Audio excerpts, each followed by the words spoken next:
so much for money.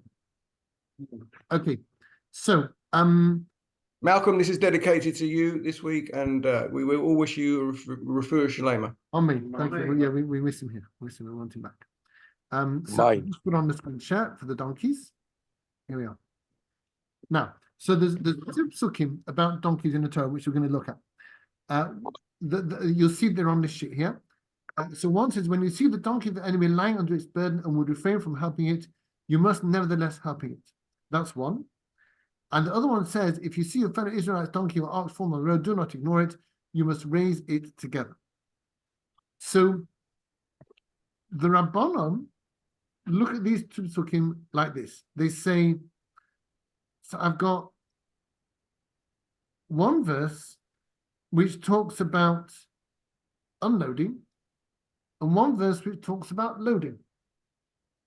Now, obviously, unloading the donkey is the more urgent and important thing to do. If the load of the donkey is lying in the road, then it's a bit of a mess. It's a shambles, but the donkey right now is absolutely fine. It's standing there. Its load is off it. It's not suffering any harm. It's not in distress. So the Gemara says, if the Torah had just said, load the donkey when the load is on the ground, I can work out for myself that obviously, if you see a donkey that is improperly loaded, of course you must unload it. If you even have to load a donkey, then all the more so must you unload it. Which you see a donkey fully not loaded correctly. Yeah. And you think that's not right, it's causing donkey stress. Yeah. It's not loaded properly. And the owner comes along and says, what are you doing? What's your business? My donkey. You're not around to touch it. I'm not even going there. I'm just trying to get the basics. Forgive me. We should be so advanced to work with that. I'm talking real basics. Just the basics. All right. Forgive me. I'm a simple guy. I can't do hard stuff. Okay. So yes. There is a very distinct difference in the two psukim. The first one speaks about the enemy. The second one speaks about your brother. Right. So that is actually, for what we're dealing with here, is actually a side issue. Oh. I'll say the same as I said just now. I don't even have the luxury to deal with that now. I'm talking basics. I'm talking absolute simple stuff. But surely, Rabbi, just not to make this more confusing, but coming back to the point, if what he's saying is right in terms of if you unload the donkey, the person who owns it may have a monetary loss. And say, what are you doing? Why are you interfering? Why are you taking it off? I'm going to lose money here. If you don't, then you're going to have more of a loss because the donkey's going to get hurt. It's going to have a bad back. Then they have to and then booper and this and that, you know. Yeah, that's short-term loss against a much potentially longer, a long-term loss. That's right. So I'm going to keep this really simple. Forgive me, but I must. The donkey is improperly loaded. It's going to come to harm unless you unload it and the owner agrees. That's what I'm going with. Just to keep it simple. That's what I care about. So all these things are valid, but I'm not the luxury doing this. I'm doing the basics. Just simple stuff. Okay. So I got the two psukim. Again, one tells me to load the donkey when the load's already on the ground. So obviously, it's not rocket science that if you must load it when the load's already off, all the more so must you unload it when it's tottering under the weight of its load. So why then does the Torah actually explicitly tell me to unload it when I can work that out for myself? It's not necessary. You know, so to put it another way, if the Torah tells me to not be horrible to my friend, then all the more so must I be careful not to actually hit them. So the Torah doesn't actually say it's also to hit people because it's obvious. So it's a bit like that. If I must load a donkey, then all the more so I must unload it. So the Rabbanan got a head scratcher here. if that chain of thought is valid, which it is, why then does the Torah bother to say that you've got to unload the donkey as well? Don't need that. Obvious. So this is where we finished off last week. There are two different reasons why you'd be unloading and why you would be loading. What are they? You'd load it because you're about to travel somewhere, or a donkey has to be loaded. Right. With where it's going to. Right? And unloading is when you come to your destination and the stock that's on the donkey has to be taken out. You're right. You're right. But I'm talking about a different situation here. I'm talking about a donkey is in the middle of its journey, and it needs to be unloaded because it's in trouble. That's the unloading I'm talking about. Specifically that. Don't we talk about the negligence of the owner? Where's the owner? I don't have the luxury to talk about that. No, I'm not doing that. I keep it very, we will do that. The Gemara does deal with that in a bit. That's not for now. I'm keeping it very simple. All right. So it is what it is. There's the donkey. It's in trouble. So a donkey in distress must be unloaded. That's what one postal says. One postal says, help your friend load it up. The other one says, if a donkey is in distress because of its load, unload it. Now, again, the question is, why do I need the both? Just tell me to load the donkey. And obviously, I know for myself that if even loading I must do, then all the more so unloading when a donkey is in distress, I must do as well. So why then does the Torah actually go out of its way to tell me that explicitly? To tell me that there's an implied hint here that the need to unload is especially urgent. The Torah tells me even when I don't need to be told. It's making it extra important. So urgent is this mitzvah, then I work out, then I must even do it for free. Is that, and that's why I assume we got the second part of it in case the donkey falls over by the roadside, as it says below. I'm not even talking about that yet. Oh, I'm okay. sorry. I'm keeping it simple. I've got to go slowly here. Forgive me. I'm like an overloaded donkey. I'm getting. No, we don't want to end up with a three-legged donkey because that'll be called a wonky. That'll be called wonky. Subject is making me hoarse. I wish I had a horse. It'd be lovely. A three-legged donkey would be called a wonky. I think in the Scottish recording, the 3 feet. Okay, so here we are. That's the Rabbanon's psak. That's where they get their ruling from. The reason why you must unload a donkey even without charging for it is because the Torah reiterates it explicitly without it being necessary. But what about you're not charging for it? But what about charging for the time you wasted here? So for unloading, you can. You were going. You've got a shop and you lost half an hour's trade. Okay, so the Gemara will raise a similar point soon, but for now we're saying no. That's irrelevant. You must cut, even if it costs you money. Help. So that the Albert Hall will have to wait.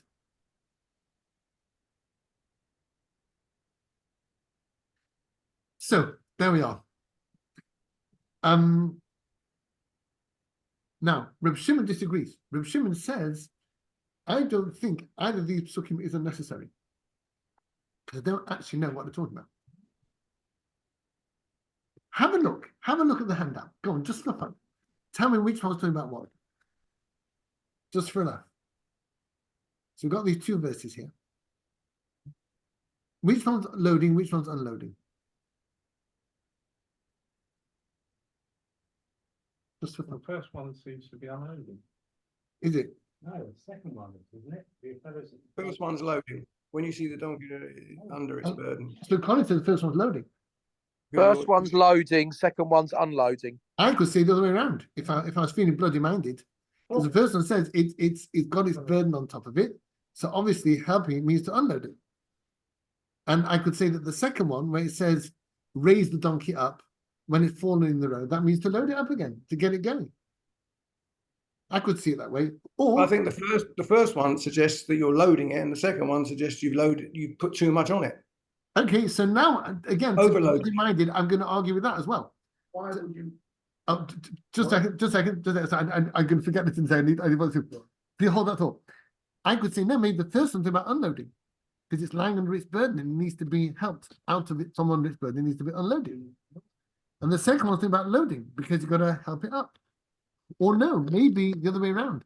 Maybe the first one is about loading because it's improperly going underneath its load. You need to adjust its load so that it's no longer crouching down under its load. It's okay. And the second one, when it's falling under its load, obviously it's burdened by its load. It needs to be unloaded. I think that I don't think it can be two ways round. I think it's very clear that the first one is definitely loading and the second one is unloading. I think I don't think that's subjective. Right. So the reason why we're arguing is precisely what the Gemara's point is.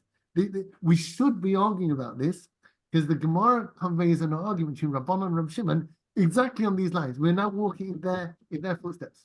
When we argue about Colin, can I just add, Colin, there's never that definitive an answer. It always depends. Well, I'm going to speak to Rabbi Shimon after this and see. Okay, fair enough. We're going to look into what they say in a second. But so Reverend Levin, Apple's always got a certain word here. which Your enemy. I'm not even talking about that. Right, okay. No, sorry, I can't go there. Right. Sorry. No, it's off limits. I can't. I've got to keep it simple. Okay. So it's a valid point, but I can't deal with it now. I'm really sorry. There's so much to go. Okay, so let's have a look at the Gemara, and you'll see how all this is actually written in there. So we are on the first very wide line. At the end of the line, you've got two dots, just as it goes around the corner there. And it says, mitzvah Torah lifrek avolai litay. It's a mitzvah Torah to unload, but not to load. So now we're on the second very wide line. We've got two dots at the beginning of the line. So the Gemara says, what is avolai litay? What does it mean not to load it? If it is to say avolai litay klal, not to load up at all. Maishna prika. Well, I've got unloading where it said says you must surely have. To inonami with loading also, haksiv it's written, hakain takim imay, you must surely load up with him. So Torah says you've got to do both. So why are the Rabbanon in the Mishnah coming along and saying you've got to do one, not the other? That's obviously not true. Or rather, the Gemara says, mitzvah min Torah lifret bechinam, below lit ein bechinam. You must unload for free, but you're not obliged to load for free. Rather, you can charge for your loading. So again, as I was saying before, your time, yes, when it comes to loading, you can say, I'm neglecting my shop, the Albert Hall just cancel my gig, so then I can charge, but when it comes to unloading, you do it for free. That is the other Rabbanon. Reb Shimon said, Af lit ein bechinam. You got to load, load also for free. Both are for free. Tanina laha. And the Gemara said, oh, yeah, I've seen this elsewhere. I've got a brisa. The Torah, as the rabbis taught, unloading is for free, loading is for pay. Rav Shimon says, zu v'zu bechina, this and that are for free. So good. My assessment of the Mishnah was actually correct. I got a brisa to back it up. Fabulous.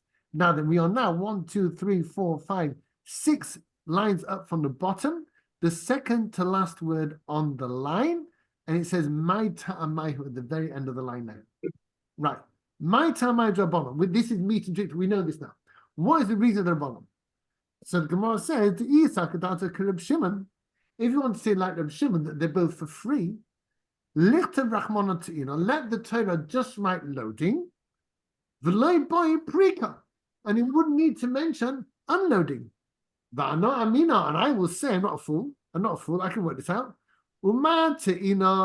If even for loading, the less botsa'ar, where there's no distress for the animal, of animals, the lekker chisra kis, and there's no financial loss when the animal is not yet loaded, nonetheless, I'm obliged to go and help and load at the animal.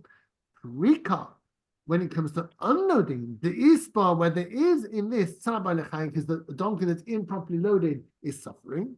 And there's financial loss to the owner because the donkey might get damaged and no longer be able to serve as a beast of burden. Isn't it obvious that you need to have to unload the donkey? Why then, the Gemara says in the Rabbanon, would the Torah upon the writing, there's also a mitzvah to unload it? It's obvious. To tell you, answers the Gemara, that I have to unload for free, but I'm allowed to charge for my loading. So I'm just going to put myself into it.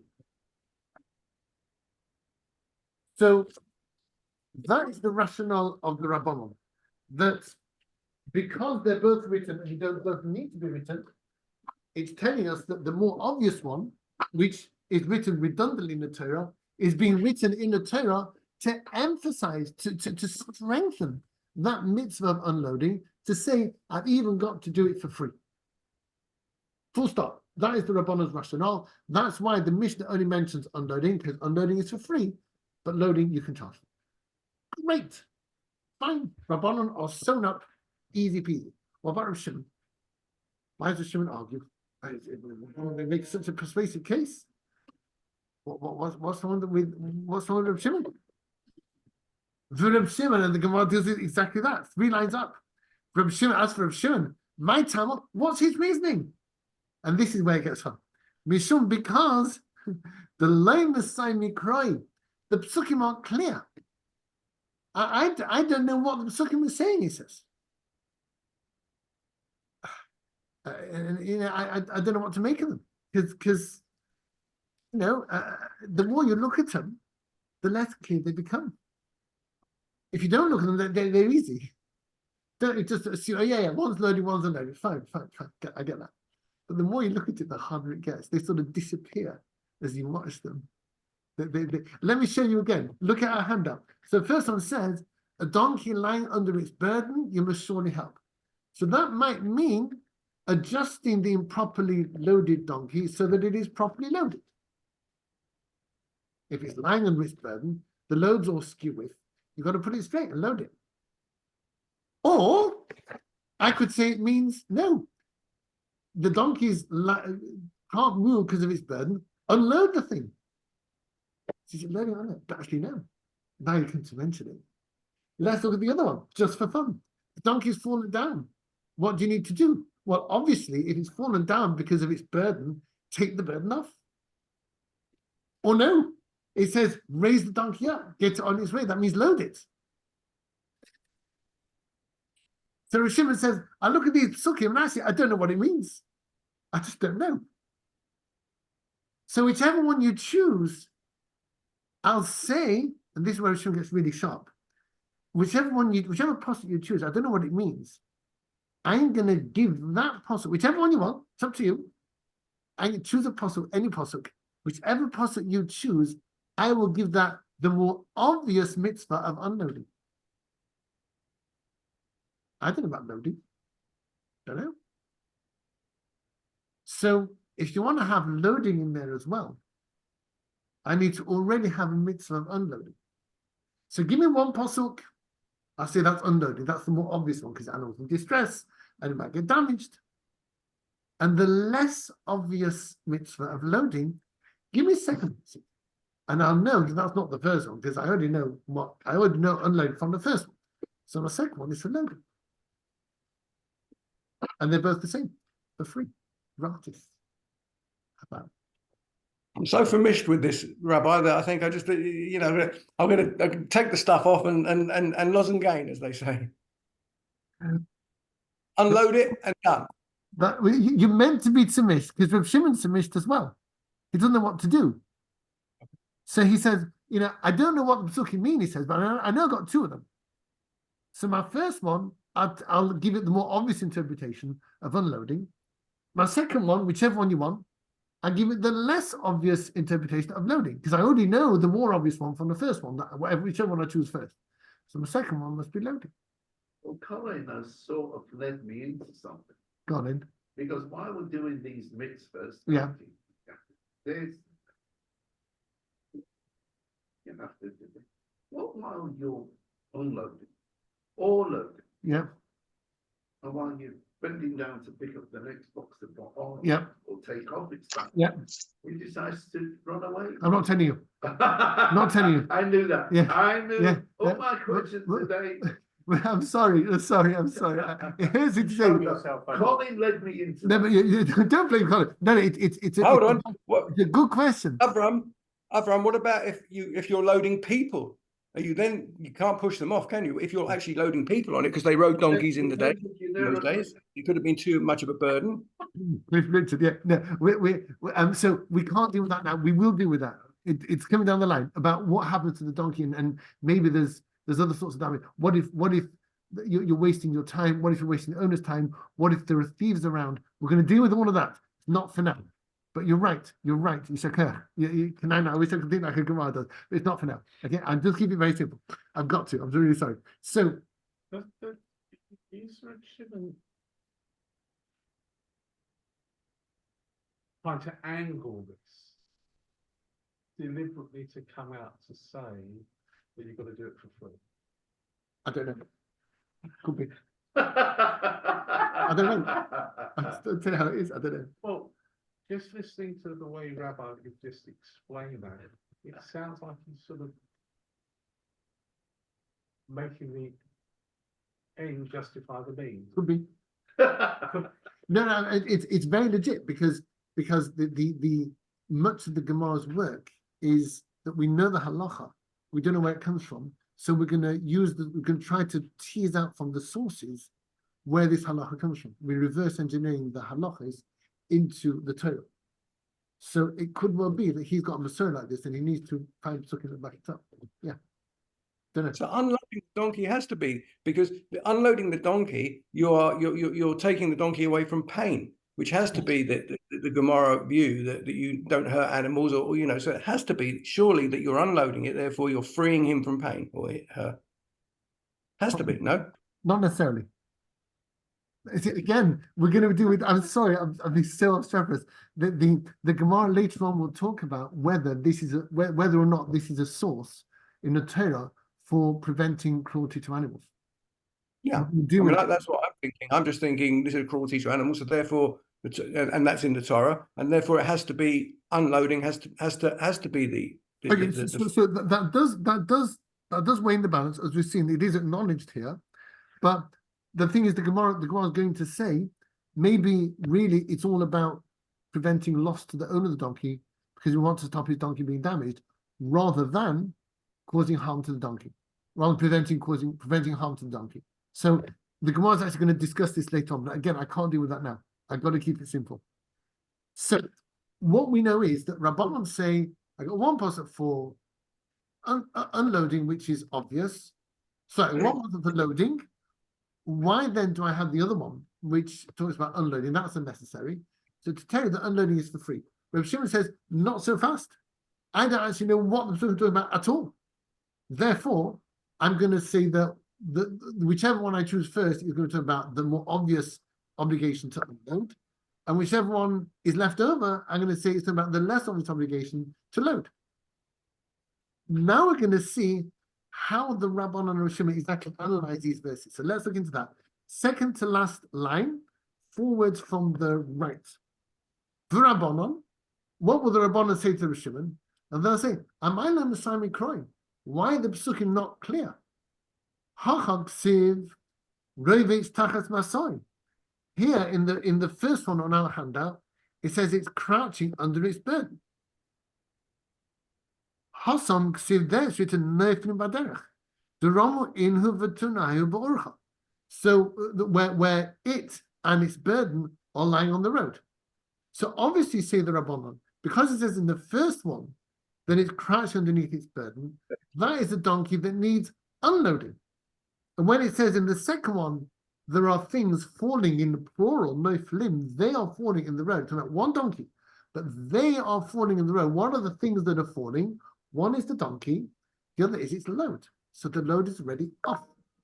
So the Rabbanan say the first one on our handout, where the donkey is crouching under its burden, is talking about unloading the donkey. The second one is talking where the donkey and its burden are collapsed in the road, and both need to be set up. The donkey needs to be put upright, the load needs to be lifted and put on the donkey. So the Rabbanan say, it's clear. What do you mean, Reb Shimon, that it's not clear? So how would Reb Shimon read it? And Reb Shimon does a bit of magic. He turns it on a sixpence. And it's the very bottom line in the middle of the line. Rabbi Shimon, what does Reb Shimon say? Get this. No feeling badach, they are falling on the way. in who it, the tanaihu alavaihu, with its burden on it. So when it says the donkey is falling in the way, it doesn't mean the donkey's here, the load's there. It means the donkey's here and the burden's on it. These are donkeys exhausted. Yeah, but it doesn't mean that the second verse you're talking about loading a donkey. Maybe the second verse is talking about unloading. Loim Messiah cries. But unloading it, you see, I can't get away from it. Unloading it, you're stopping the donkey suffering. So Yes. surely that's a bigger mitzvah. Absolutely. But if I got two psukim, then one will be that and the other one will be loading. You're only stopping it from suffering if the burden is too great.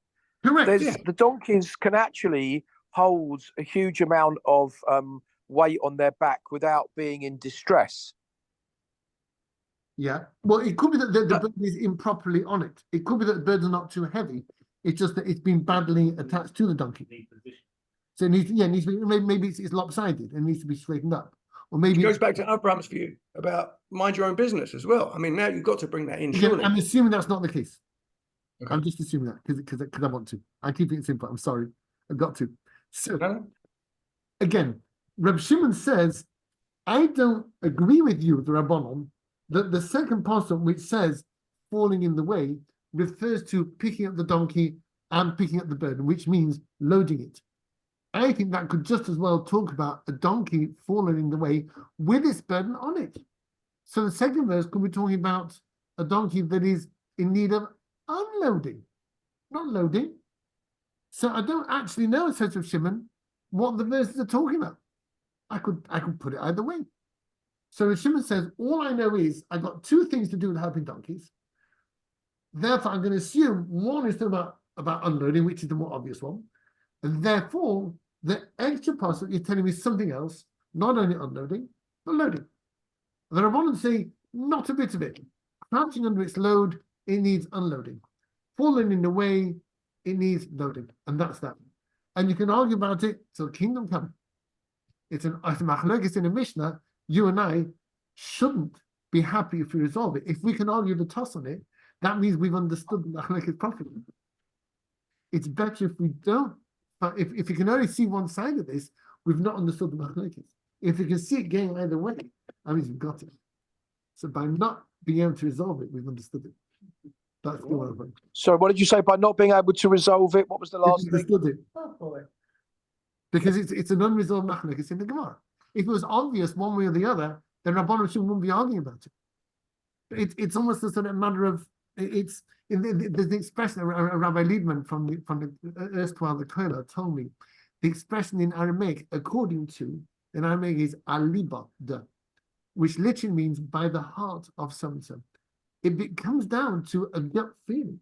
You can't do this with logic. It's a gut feeling about what that second passage means. Could be this, could be that. My gut feeling is this, my gut feeling is that. You know, you can't really discuss that. It's just, I reckon this, I reckon that. That's how I have to leave it. Yeah. So we're going to start now, right? So what you're saying, Rabbi, is they're both right.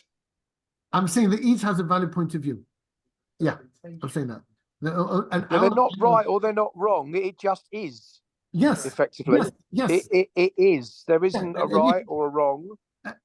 Exactly. And in fact, you remind me of a famous Gemara where there's an argument between two Rabbanim about a particular detail of a story in Nach, in later in the scripture. And one of these rabbis met Eliyahu Hanavi. So what did God say when we were having that discussion? What because he knows. What did he say? So Eliyahu Hanavi said, my son, this says, my son, Eliyahu Hanavi reported that God said, my son Rabbi, this says this, and my son Rabbi, that said that. God was not resolving it either. He was just interested in how we understood it. That's what he wants. Because he wanted us to learn. And when we learn, my goodness me, what amazing things we do. We've no idea how fantastic learning is. You know, it's an interesting thing because as humans we've been programmed. So, Alan, Reverend, put your phone first by just a second. Sorry, I'll be with you. Sorry. We are having the most wonderful shiurim that we have with you every week. But you've taught us the art and how to appreciate teasing.